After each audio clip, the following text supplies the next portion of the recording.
हिंदुस्तान के दूसरे मुगल बादशाह हुमायूं, जिन्होंने अपनी सल्तनत दोबारा हासिल की, लेकिन राज करने के लिए वो ज्यादा दिन तक जिंदा नहीं रह पाए। उसके बाद एक जबरदस्त इमारत का फ्रेमवर्क बनाया गया, शानदार बारीकियों और नफासत वाला एक बड़ा मकबरा जैसा पूरे एशिया में कोई दूसरा ना हो।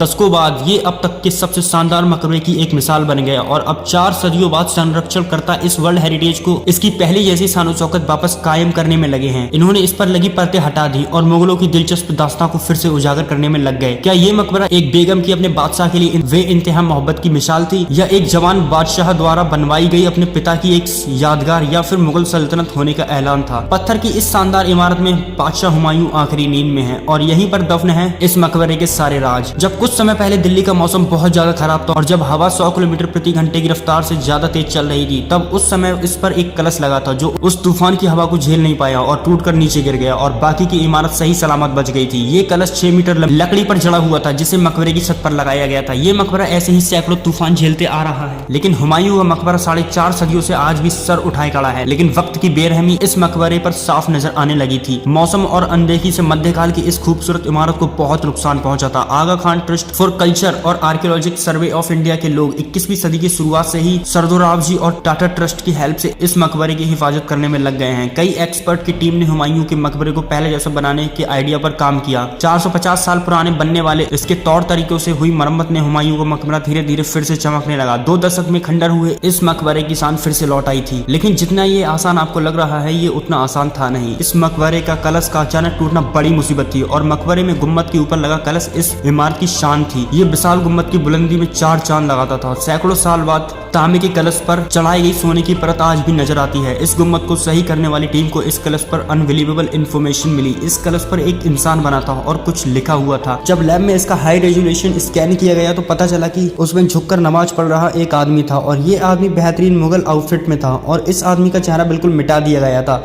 और पारंपरिक इस्लाम में किसी भी जीवित चीज की तस्वीर बनाने की परमिशन नहीं है और किसी को लगा होगा ये सही नहीं है और इसीलिए शायद उस आदमी का चेहरा बिगाड़ दिया गया होगा। इस कार्विंग के मायने आज तक सामने नहीं आए और ये मिस्ट्री हुमायूं के 160 मुगल हमेशा दफन हो गई। अब जरा ये पता करते हैं ये महान मुगल आखिर था कौन। इसका जवाब भारत के बाहर मौजूद है। मुगल वर्ड मंगोल से बना है क्योंकि मुगलों के पूर्वज मंगोलियन थे। उनकी माँ का खानदान चंगेज खान के साथ जुड़ा था। चंगेज खान और उसकी मंगोलियन आर्मी ने दुनिया में अब तक का दूसरा सबसे बड़ा साम्राज्य स्टेब्लिश किया था। लेकिन मुगल्स अपने पिता के पूर्वज तैमूर की इज्जत करते थे। किस्से कहानियों में मशहूर तैमूर मौजूदा उज्बेकिस्तान का एक खान था। उसने ईरान, अफगानिस्तान, रूस और यूरोप के कुछ हिस्सों और उत्तर भारत को भी जीत लिया था। लेकिन इसके लगभग 100 साल बाद तैमूर खानदान की सल्तनत बिखर गई। तैमूर का एक वारिस अफगानिस्तान के बदहाल शहर काबुल पर राज करता था, लेकिन बाबर और उसके 18वें बेटे हुमायूं को एक घर की तलाश थी। वो साउथ ईस्ट के इलाकों को जीतते हुए हिंदुस्तान तक पहुंच गया। सन 1526 में भारत के पानीपत की लड़ाई में बाबर के 12,000 सोल्जर्स ने दिल्ली के सुल्तान इब्राहिम लोदी के 1 लाख सोल्जर्स का सामना किया। मुगल तोपखाने और घुड़सवार फौज ने लोदी की फौज को एक ही दिन में हरा दिया और इसी तरह बाबर की हुकूमत भारत में भी हो गई थी।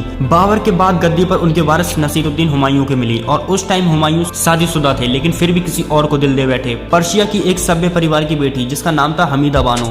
हमीदा बानो पहले तो हुमायूं से निकाह नहीं करना चाहती थी, लेकिन हुमायूं को ना सुनने की आदत नहीं थी और उनका निकाह हमीदा बानो से हो गया। लेकिन ये निकाह बहुत मुश्किल वक्त में हुआ था क्योंकि उस टाइम हुमायूं को कन्नौज में एक अहम जंग में शेर शाह सूरी के हाथों हार मिली थी और कन्नौज के बाद मुगलों के पास कोई ठिकाना नहीं था और उनके पास यही उपाय बचा था कि वो अपनी बची कुछ दौलत संभाल कर कहीं बाहर पनाह ले ले। फिर हुमायूं की हारी हुई फौज बाद में उत्तर में पंजाब चली गई थी, लेकिन शेरशाह की ताकत बढ़ने के साथ ही मुगलों को साउथ ईस्ट में थार रेगिस्तान में जाना पड़ा था। कुछ वफादार हुमायूं के साथ थे, उनमें से उनके भरोसेमंद सलाहकार बैरम खान भी थे। ये हुमायूं के सबसे बुरे दिनों में से दिन थे और उसी टाइम हमीदा बानो माँ भी बनने वाली थी और उन लोगों को पनाह की जरूरत थी। वो आगे सिंध में उमरकोट की ओर बढ़ गए और वहाँ उन्हें हिंदू राणा ने पनाह दी जो थार रेगिस्तान के शासक थे। सन 1552 में हमीदा बानो ने एक लड़के को जन्म दिया और इसी समय हुमायूं एक मुख्य समुदाय से लड़ने गए हुए थे और जंग से लौटने पर हुमायूं ने अपने बेटे को पहली बार देखा और ये बच्चा आगे चलकर भारत के सबसे महान शासकों में से एक बना। उन्होंने उस बच्चे का नाम जलालुद्दीन अकबर रखा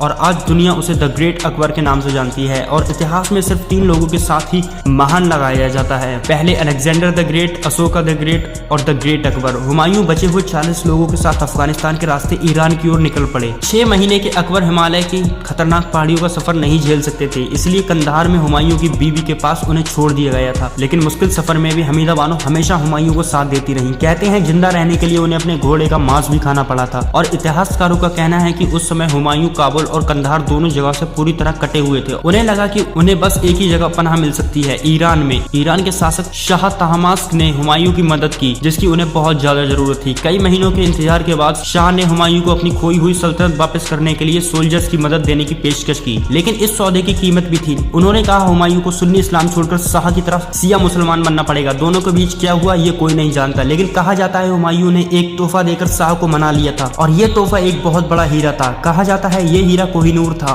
और इस तरह हुमायूं की किस्मत एक बार फिर बदल गई। नई आर्मी के साथ वो फिर भारत की गद्दी वापस लेने के लिए रेडी थे। दिल्ली लौटने से पहले वो देश निकाले की हालत में 12 साल लगभग 12,000 किलोमीटर का सफर तय करके मौजूदा ईरान, अफगानिस्तान, पाकिस्तान और भारत से गुजर चुके थे। और 23 जुलाई सन 1555 हुमायूं एक बार फिर भारत के किंग बन गए। 12 साल तक अपनी सल्तनत खोने और लगभग 12,000 किलोमीटर का सफर तय करने के बाद हुमायूं ने ईरान के शासक की हेल्प से उन्होंने दिल्ली की गद्दी फिर से उन्होंने अपने नाम कर ली थी। लेकिन सिर्फ 6 महीनों के बाद ही उनकी किस्मत ने उनका साथ छोड़ दिया। ग्रह नक्षत्रों में हुमायूं की गहरी दिलचस्पी थी। जनवरी की ठंडी रात में वो बादल में तारों को देख रहे थे, तभी अजान का समय हो गया और जल्दबाजी में हुमायूं नमाज के लिए दौड़ पड़े, लेकिन फिसल गए और गिरने की वजह से हुमायूं के सर के दाहिने तरफ जानलेवा चोट लगी थी। जख्मी हुमायूं जिंदा तो थे, लेकिन उस टाइम पर मेडिकल साइंस इतना एडवांस नहीं था, इसलिए उनका बचना मुश्किल था।